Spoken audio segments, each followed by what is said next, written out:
Assalamualaikum warahmatullahi wabarakatuh. Kita membahas tentang filsafat dan etika komunikasi. Nah, di mata kuliah pertemuan pertama ini, kontrak belajar kita sederhana, teman-teman mengerjakan tugas sesuai dengan instruksi, tidak ada keterlambatan, dan kemudian teman-teman fokus untuk mengerjakan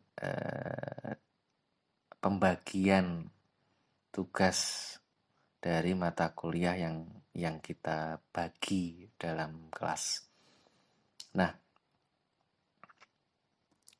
filsafat dan etika komunikasi. Kita membicarakan dulu tentang filsafat dan ilmu. Filsafat dan ilmu itu timbul dan berkembang karena akal budi, tauma, dan juga aporia. Nah, dari akal kita, akal budi, itu muncullah suara.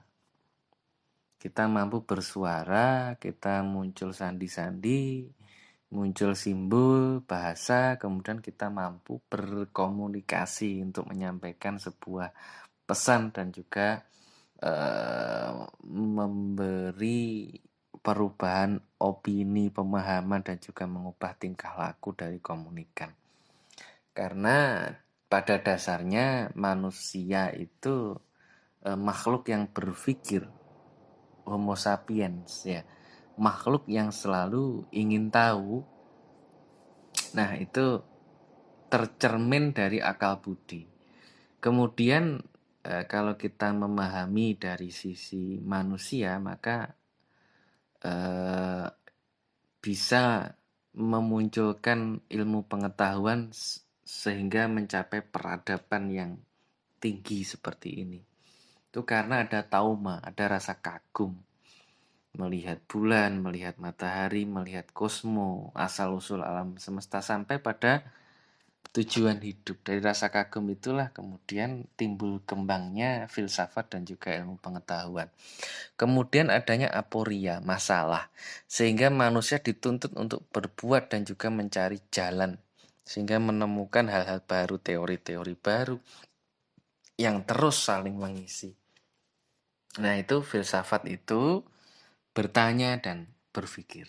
Nah, itu filsafat itu bertanya dan berpikir sehingga timbul kemudian berkembang menjadi ilmu pengetahuan dan peradaban dari akal budi, tauma, dan juga aporia. Nah, filsafat adalah konsep dasar yang dicita-citakan. Apa sih yang dicita-citakan kita sebagai manusia? Itu kesadaran dan kedewasaan berpikir yang dilalui dengan berpikir dan bertanya secara kuat, sistematis, dan menyeluruh.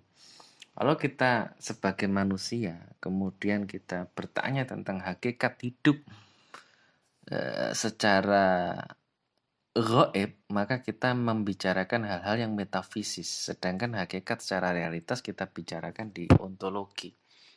Nah, etika, moral, nilai, dan ilmu itu di aksiologi. Di aksiologi. Nah, kemudian teori pengetahuan itu cara. Di epistemologi, bagaimana kita mendapatkan sebuah pengetahuan tentang sesuatu. Itu epistemologi. Kalau ontologi kita mengetahui asal-usul dari sesuatu. Nah, aksiologi kita membicarakan tentang implementasi dari baik buruk, perilaku, nilai, etis dan estetis dalam sebuah ilmu pengetahuan, nilai, moral, dan budaya. Nah, kalau kita membicarakan tentang antropologi filsafat, maka kita membicarakan manusia dari bagian dan keutuhannya secara komprehensif. Filsafat komunikasi merupakan disiplin ilmu yang membahas secara fundamental metode, sistem analitis, holistik, teori, dan proses komunikasi meliputi semua bidang. Kalau kita ngomong bidang komunikasi, maka bidangnya itu macam-macam. Ada komunikasi sosial, politik, antar budaya, dan lain-lain. Sifat komunikasi ada verbal dan non-verbal. Tatan komunikasi kita ngomongin intra, inter, kelompok, massa, media. Di tujuan komunikasi kita, tujuan berkomunikasi itu mengubah sikap seseorang, opini seseorang, perilaku seseorang, bahkan masyarakat luas. Nah, fungsi dari komunikasi itu apa? Ya fungsinya menginformasikan, mendidik, mensyiarkan. Tekniknya, teknik komunikasi ada delegatif, ada persuasif, ada instruktif, ada partisipatif, dan lain-lain. Metode komunikasi itu dalam ilmu terapannya itu bisa muncul jurnalistik, perpustakaan, ya kan? Debat, ada kehumasan, ada periklanan. Nah, ini bagian dari metode komunikasi. Nah, ini dibahas dalam filsafat komunikasi secara mendalam. Bagaimana ilmu pengetahuan asal-usul itu didapatkan, bagaimana cara mendapatkannya secara ontologi, epistemologi maupun secara aksiologi, baik buruknya jika kemudian diterapkan pada lingkungan maupun masyarakat, bahkan secara religiusitas gitu. Nah, etika komunikasi adalah gagasan moral yang mempengaruhi komunikasi tidak hanya antar orang tetapi masyarakat, media massa dan digital. Nah, yang jadi catatan penting di akhir-akhir ini adalah Indonesia itu paling buruk di Asia Tenggara tingkat kesopanannya di internet.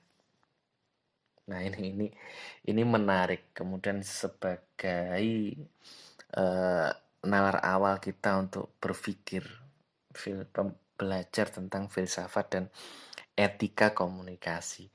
Nah, di sini nanti teman-teman itu dibagi kelompok. Minggu depan,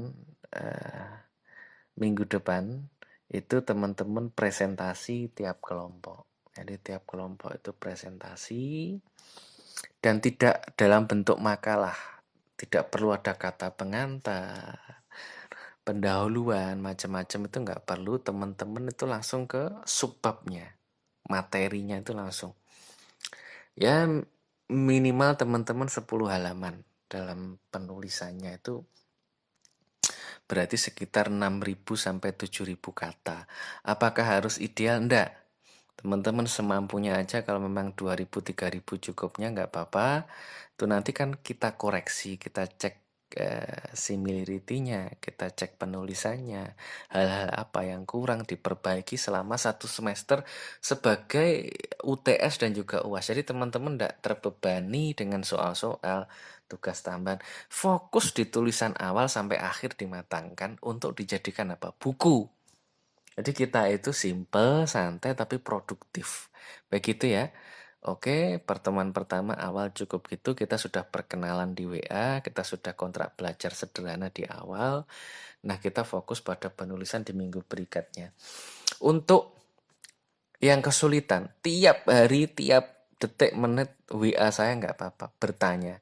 Kalau belum saya balas, jangan kecewa. Kadang saya lupa balas atau karena ada kesibukan yang lain, teman-teman WA aja terus. Dan nanti insya Allah saya balas. Itu ya untuk pendampingan penulisan itu tadi. Semangat, kita bikin produk karya dalam setiap semester pertemuan kita. Sederhana tapi semoga bisa bermanfaat. Assalamualaikum warahmatullahi wabarakatuh.